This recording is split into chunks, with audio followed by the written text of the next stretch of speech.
It got more accessible for me, so I got addicted. Everyone around me was vaping at the time.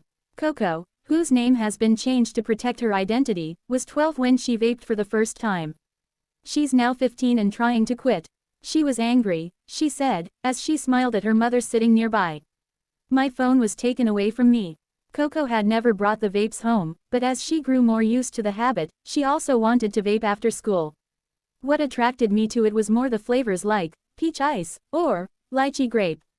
You can find vapes inspired by video games. They come in bright colors and flavors like bubble gum and candy floss, she said. It's illegal to sell vapes to under 18s in New Zealand, but Coco said that never stopped her or her friends. The older kids sell to the younger kids and lots of shops don't check IDs, she said. You can just walk in there and say, I want strawberry, raspberry, watermelon, and they'll sell it to you. You can even go in your uniform and they just don't say anything, she added. New Zealand is on target to becoming smoke-free by 2025. This means being cigarette and tobacco-free, and that's where vaping comes in. For long-term adult smokers, it's seen as a less harmful alternative, but the flip side to that is the exponential rise in accessibility of vaping to teenagers and at times younger children. According to data released last year, the number of teenagers in New Zealand who vaped regularly had tripled between 2019 and 2021. The government has defended vaping, arguing that evidence is growing that vaping can help people quit smoking. But at the same time it has acknowledged the sharp rise in youth vaping, and has implemented new rules. The new regulations include banning most disposable vapes, not allowing new vape shops within 300 meters, 900 feet, of any schools, and enforcing generic flavor descriptions. There are no rules, however, to regulate the vast variety of the flavors themselves. Von Kuyo, principal of Papatoetoe High School in South Auckland and president of the Secondary Principals Association of New Zealand, has a number of confiscated vape pens in his office. Strawberry ice cream, reads one of the labels on a disposable vape that looks like red lipstick. Pineapple ice, was another that looks like a bright yellow lighter. Pineapple ice is not targeting a person who's been smoking for 30 years, Mr. Kuyo said. He has witnessed firsthand how schools have become the epicenter of vaping, a lot of which he says is aimed at youngsters.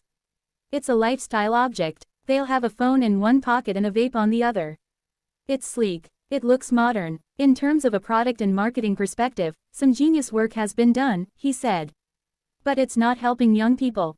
It might be helping people get off smoking, but there's far too many young people who never would have picked up or thought about picking up a cigarette who now have 2 or 3 vapes, he added. This is now the habit of choice for millions of young people around the world. There are probably more teens that do vape than don't at school, and they pack out the bathrooms, Coco said.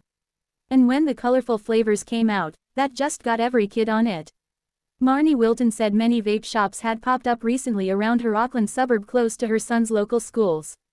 Whichever gates the kids come out of, there's a vape shop, she said, pointing to a store just 60 meters away from a primary school.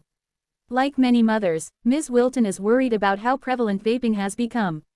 She co-founded a voluntary group called Vape Free Kids with other equally concerned parents. Ms. Wilton said the new government regulations fail to address the problem. This absolutely doesn't go far enough to help our children. We have over 7,500 vape shops in New Zealand now. The new laws do nothing to affect the existing stores that are already built. So many are close to our schools, our playgrounds, they're in those safe spaces, she added. Neighboring Australia has taken a hardline approach, moving to ban recreational vaping and making it prescription only. Ben Uden, who has worked in tobacco control and campaigning for nearly 20 years both in the UK and New Zealand, said banning vaping only drives it to the black market rather than get young kids off it. It's a phenomenon that is happening whether you ban it or not, he added. Mr. Uden is now director of Ash NZ, a lobby group campaigning for a smoke-free New Zealand. He said when discussing vaping one should not lose sight of the bigger picture. There's no doubt that our smoking rates have benefited hugely from tens of thousands of people switching from smoking to vaping. We've seen smoking rates here drop by a third in the last 2 or 3 years. It really is unprecedented, he says. Mr. Uden acknowledged that a byproduct of that was the explosion of the vape market. We've seen a lot of vape shops that are about making money quick, rather than to responsibly support adult smokers quit smoking. We allowed that to happen by being far too slow to regulate the vaping market, he said.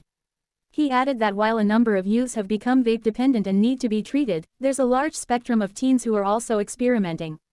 Not all kids are addicted, he said. Around the world, it's become a tough balance to strike.